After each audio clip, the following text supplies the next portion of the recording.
le gouvernement dirigé par Bassirou Diomaye Faye a lancé un plan d'urgence opérationnel de lutte contre la vie chère, avec pour objectif de présenter ce plan avant le 15 mai 2024.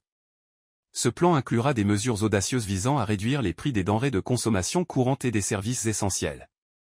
Voici les principales directives émises par le président Faye lors du Conseil des ministres.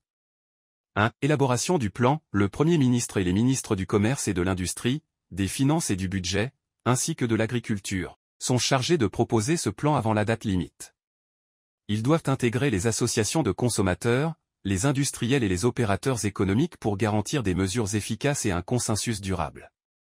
2. Contrôle des prix et spéculation. Le président Faye insiste sur la nécessité de contrôler en permanence les prix sur le terrain et de prévenir toute spéculation, notamment lors des grandes fêtes et événements religieux. Un dispositif d'alerte précoce et de suivi des prix et approvisionnement sera mis en place à la primature.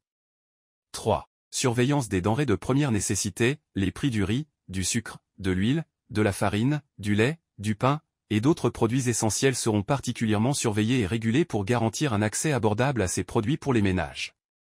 4. Baisse des coûts des loyers. Le gouvernement se penchera également sur la baisse et la régulation des coûts des loyers pour faciliter l'accès à un logement décent.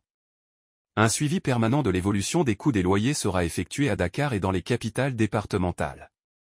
5. Doctrine de souveraineté alimentaire. Le président Faye encourage la mise en œuvre de la doctrine de souveraineté alimentaire, DSA, dès la prochaine campagne de production agricole.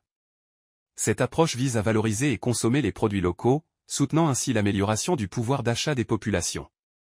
Ce plan ambitieux cherche à atténuer la cherté du coût de la vie et à soutenir durablement l'amélioration du pouvoir d'achat des citoyens en assurant l'accessibilité à des denrées et produits de qualité à des prix raisonnables.